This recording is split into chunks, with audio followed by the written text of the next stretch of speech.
Hey everyone, welcome to the Smiling Homeschooler Podcast. We're glad you can join us for another episode. Again, we just want to say thank you, as always, to Teaching Textbooks for making the Smiling Homeschooler possible. They're an amazing math curriculum, and when you go into next year and you start thinking about it, think of Teaching Textbooks. Give them a shot. They have a free trial over at teachingtextbooks.com. Also, thank you to Homeschooling Today magazine. They're just an amazing source of encouragement and have an amazing magazine. So go subscribe over at homeschoolingtoday.com. Dad, if you're ready to go ahead and get started, let's go.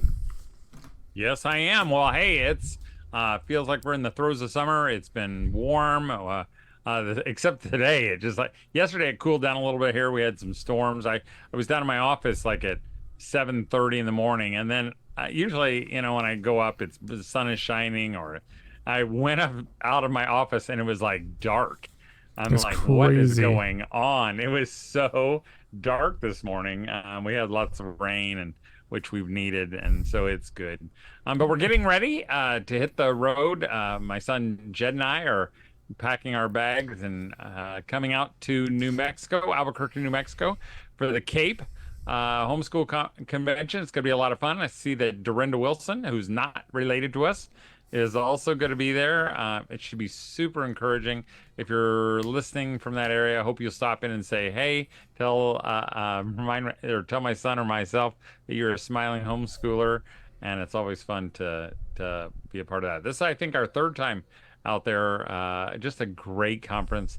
And again, if you went through this season without going to homeschool convention, you missed out. You really did. It was just, this is my last one of the season, and it was such an encouraging time. Even not this past weekend, but the weekend before when we were in Colorado.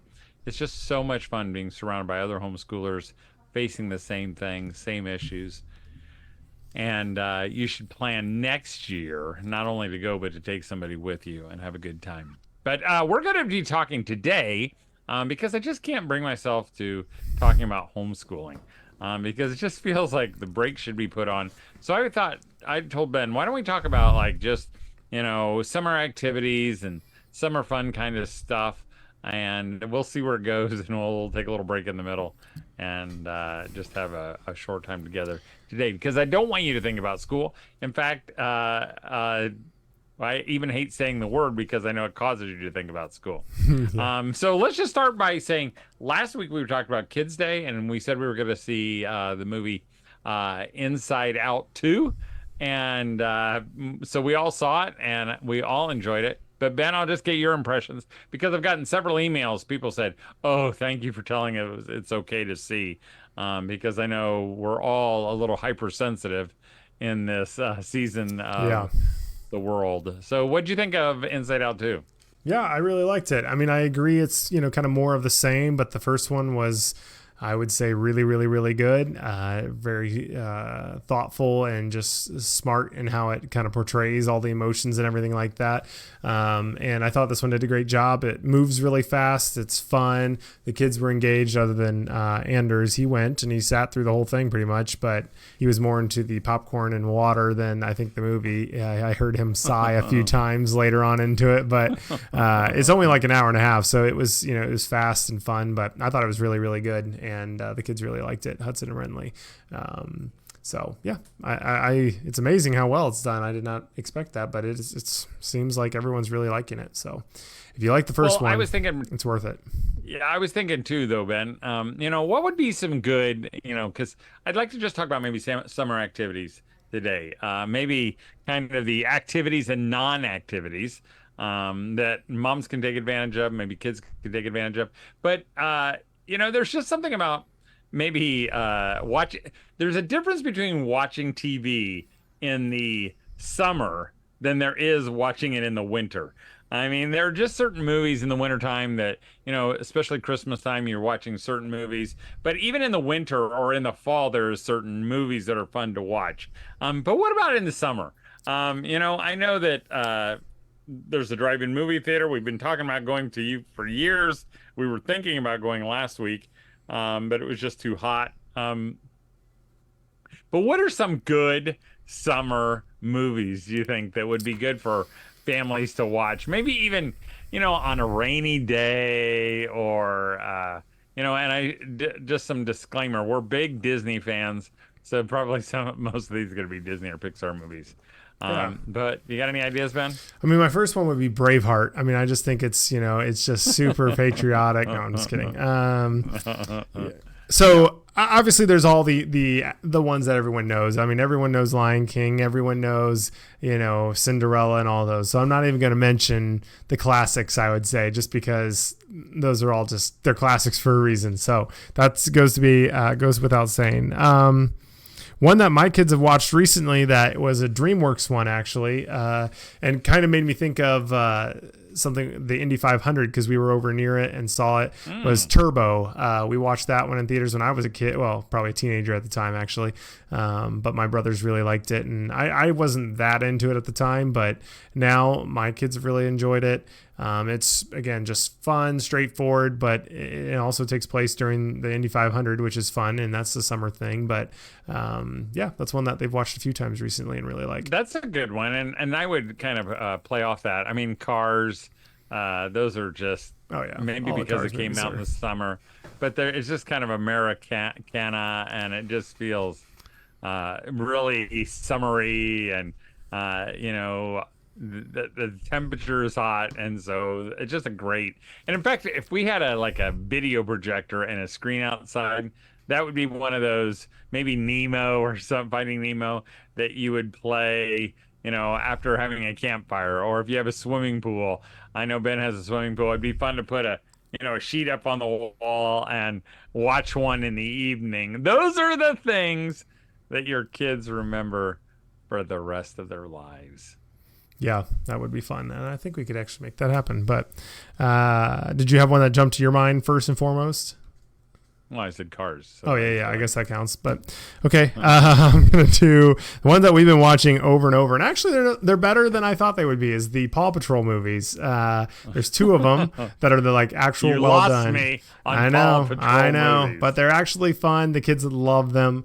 As far as I can tell, I think they're good. I've not seen anything in them that I didn't like, and they've watched them ad nausea. So I think they're actually some decent. Because I was trying to think of some stuff that's new too, not just the old classics, But if you want an old classic, the new stuff. Forget Pollyanna. The new stuff. Go back to the old stuff. Tried and true old stuff. Well, if you want old, Pollyanna, Renly watched that within the last year. I don't think like a 4-year-old or 5-year-old would like it, but I think if your kids are a tad bit older, I think it's just super sweet, super fun summer movie, and Renly really, really liked it, and I think it's one of my favorite old ones. That's old school, but I think they still hold up. Well, and I like the Parent Trap, the Haley Mills, where she plays both roles. The subject matter, I could see being a little bit. Yeah, the subject might be a little bit heavier, but still a lot of fun. Yeah. So that's a good one. Follow Me Boys.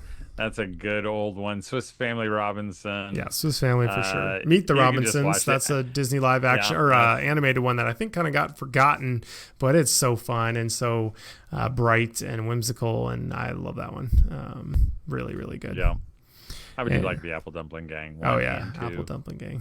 Classic. That's good summer fun. Over the Hedge, I think that one's a great DreamWorks that's a good one. It takes place during the summer and is just hilarious. So there's a couple little things in it, but compared to a lot of stuff nowadays, it's nothing. Yeah, I can't think what that little stuff is, but it's very minor, basically nothing. And then I think as an older kid, I can't wait to show my kids these, but is Lion the Witch in the Wardrobe. For some reason, that one is kind of, in my mind, a summer movie. And I think that's a super, would be a fun one to watch for the first time with a little bit older kids. But someday I'll be there, but not yet. So I still won't let Ben watch the Sacrifice of Aslan. I'll fast forward it. All right. Well, what about other summer activities? Even when we were talking this, I was kind of picturing, out by the pool, what are some other activities that maybe, you don't really have to plan a lot of stuff. I mean, there are, because when you have to plan things, it just gets harder.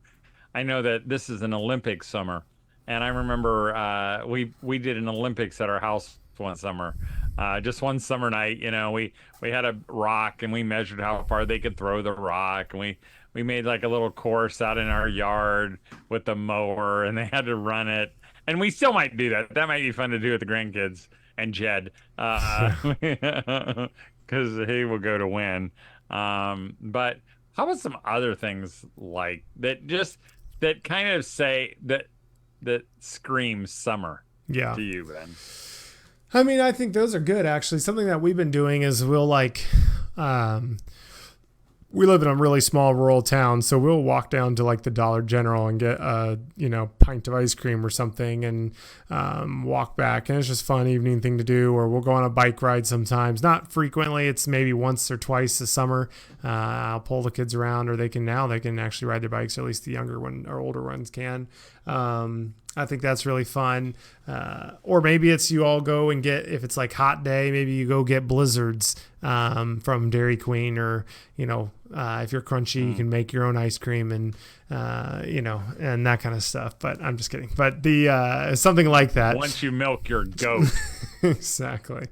So, but anyways, I think that's really fun. We try to do that every once in a while, and it just, I think part of a summer is like, the fun part is if you feel like you get an idea, is that you should just do it. It's like, it's the chance to just do it. Obviously, I get in Florida, that now is your winter maybe, but for the rest of the country who's not quite as miserable, I think it's just like, hey, if you have this spur of the moment, try to make it happen. It's not all, you're probably going to end up crying, really, but it's okay. You have to kind of not plan to do it, but you have to kind of prime yourself ready. Cause like I am like the sound that I hate is when our kids were little, was the sound of the ice cream truck, because it was just like, it sounded like the kid snatcher in Mary Poppins, or in Chitty Chitty Bang Bang, like, come out, children, bring your big $20 bills. Which is another great movie, by the way. And if you want to scare your kids from ever going near the road, show them that. That's right. But like, we were okay if I kind of thought about it. Like I said, okay, the next time I hear the ice cream truck and the kids say, hey, Dad, there's the ice cream truck, we'll stop and do the ice cream truck. Right. And again, you don't do it because the treats are so good, but because it's a wonderful memory that, I mean, everybody should eat a Smurf Pop that costs $25. Yeah. It was I'm pretty sure the 2 years before. We just polished off a Tweety Bird box of Dilly Bars that I had when I was a kid, from like the ice cream truck finally sold the last couple. But yeah, they're covered in frost ever since. Yeah, and they're like, here. 100%. But those are so, like, it's like lightning bug hunting. This last week, the lightning bugs have just come out, and they're not out in full force. They're just kind of sporadic. But like, we had Renly spend the night the other night, and she caught a lightning bug. We put it in a little wire mesh cage, and I thought, I can remember as a kid having a jar full of those, and letting them in your jar all night long, and then they're all dead in the morning. But yeah, sacrifices have to be made for these memories. Yeah, and it's hard, it's like, at least in our house, they go to bed at a pretty consistent time. So we're like looking forward to that moment, not because we don't want to be with them, because it's just we're tired and whatnot. Right. But, so keeping them up to do that is hard. But I remember when Renly was, I don't know, probably 3 or 4, I let her stay up and we ran out and we were looking for them. I could barely find them anymore because like I just couldn't see them in the dark. But she, one of them like landed on her nose and we both just looked at each other and we were like laughing. And those little moments will last forever, but it's worth the extra hour that we let her stay up, but it's hard in the moment, and because it's limited. Mm-hmm. The time goes by so quickly, and I can remember, I mean, more than several where you look out on the end of the summer and you go, wow, there aren't any more lightning bugs because they're done, and you think, did we squander some of those times because we were too busy? And I just don't want to miss those, because and that's why we're even talking about this, because that's why summer is such a wonderful time, and I'm such an advocate for taking these breaks, because I'll tell you, your kids nor you are going to have great math memories. You're not going to have curriculum memories. you're going to remember these things, and I just want you to take advantage of them. But before we continue, why don't we take a little commercial break? Well, real quick, we just want to say thank you to our sponsor, Teaching Textbooks. They make this possible. They're an awesome supporter. Again, we don't want to talk too much about school at the moment, so just remember that they help homeschoolers smile during math. So go check them out next school year at teachingtextbooks.com. And also, we want to thank Homeschooling Today magazine. I was over at their website, and you can check out their digital subscription that you can get. And it comes with printable pages, a monthly toolkit with activities to highlight the season, including summer, art lessons, and more, designed by real homeschoolers for real homeschoolers. The toolkit makes it easy for you to homeschool boldly, build family relationships by bringing back the fun in your homeschool. And again, a great resource with lots of fun things on it. But check it out at homeschoolingtoday.com. I mean, also coming up, I mean, this is going to be within just the next couple of weeks, is 4th of July. You know, try to make the effort, go out, find some fireworks. I think that's always fun. We have some kind of acquaintances who do a big fireworks show that we're going to go to this week, actually. And it's just a blast. And it can just be fun running around with friends, you know, just hanging out in the field, you know, for a little while beforehand. Right. So I think those are, the kids just love those types of things. And it's always so fun. We've mentioned this, I think, recently, but there's also a lot of times there's like local water parks, things like that. We try to do that once a year. It's just fun. They're cheap usually if they're local. And actually to kind of like help do some of these things, Rissa and the kids actually put together a bucket list for summer, which they do it on their own. I don't interact really other than maybe give them, you know, some ideas too. But and we don't always hit everything, but we just try to remember some of those things because it's hard. And like Dad was saying, you know, if you can kind of prep mentally a little bit ahead of time, that can kind of help you not forget in the moment. So we usually try to hit a decent chunk of them. In the past, we've kind of created a bucket list that you could print out, put on your refrigerator. And I remember one time we were in South Dakota at a speaking event, not a homeschool convention, and we were at the pastor's home, and they had a sheet of cardboard, you know, like a poster board, and on it was 100 things they were going to do that summer. And I mean, 100 is a lot of things. But they had, you know, all these things but they were simple things. Like it was, draw chalk in the driveway, or go to a garage sale, or, you know, have a glass of lemonade outside. They weren't huge things. Go to the zoo, you know, wash a car, and they didn't have them all checked off, but they probably had 3/4 of them, 30 to 40, you know, checked off. And I thought, what an intentional parent, huh? So that is not 3/4, but okay. No, I said, I said 30 or 40, I think I said. Yeah, it's 30 or 40%. Oh, what did I say? You said 3/4 of them, which would be 75%. Don't get hung up in the details, Ben. Man, Dad. But afterwards, I was challenged. I was put to shame, and I thought, what an intentional parent who takes the time to do that. And again, some of them were gimmies, you know, but like some of those things, like, because we all talk about it. We all talk about, oh, we should go putt-putting. We talk about going to the zoo. We talk about going to the splash pad, the drive-in theater, going garage sailing, you know, or having a lemonade stand, or, you know, going to the county fair. And you think those are gimmies, but it's amazing how easily it goes by without doing any of those things. But I would also say, don't worry too much about like the pressure of, oh, we got to do all these big things, because it is often those little tiny moments that you may not even plan, but you just took the little bit of, maybe even not intentionally, but just some extra time, did something fun, or even just little, and the kids really remember those things. I mean, I remember a lot of them as a kid, and it can be really fun moments all of a sudden. And I think that's kind of, I feel like there's a movie that talks about it, but I don't remember what it is, but where it's like kind of where you just like see a glimpse like really quick, and you're like, ooh, this is a good moment right now, and just try to lean into that if you see it, sense it, you know, because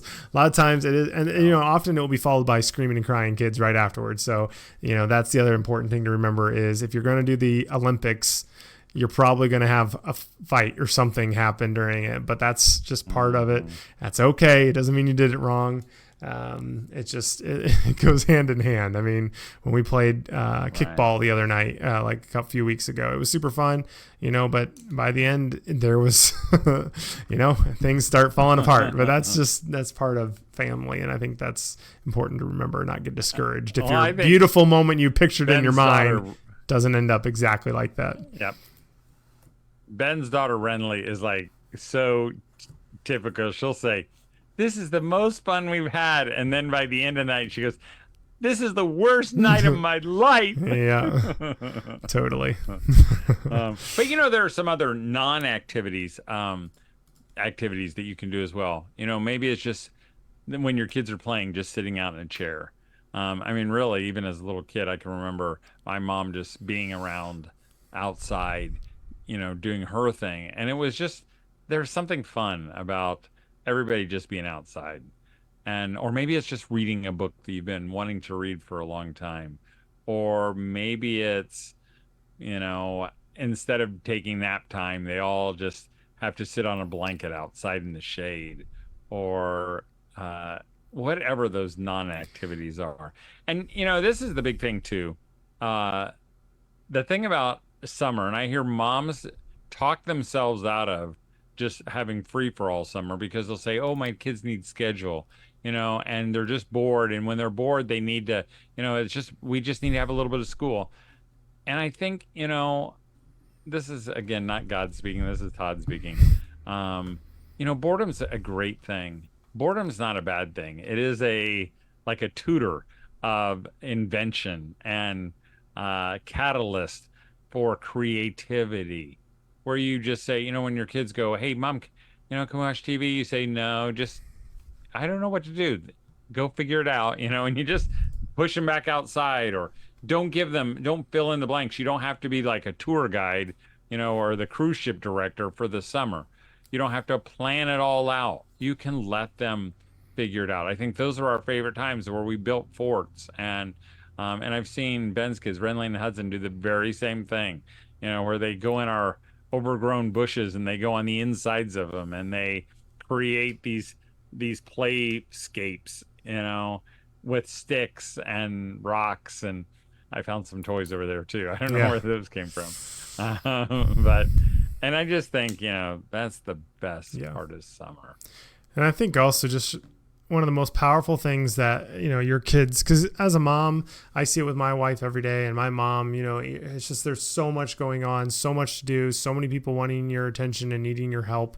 But if you are somehow able to, and it is a lot to ask because it is so hard, but to, be able to just jump on the trampoline or play in the sandbox or swim with them or whatever it may be, just for a few minutes, that can be a big deal. Not that you never have fun with them, but sometimes it can be hard when you're just always caring, and being able to stop and actually let them just be, and you're being there and you're just doing something quick with them. That is a big thing. I mean, our kids were commenting on it on Kids Day. They're like, "Mom swam with us." And it doesn't mean like Rissa does, like normally she's not fun. It just means like she's got so much going on and caring for so many people that sometimes it's hard to just take those short, quick minutes and do those little things. But that makes a big impact, even something as small as that. Yeah.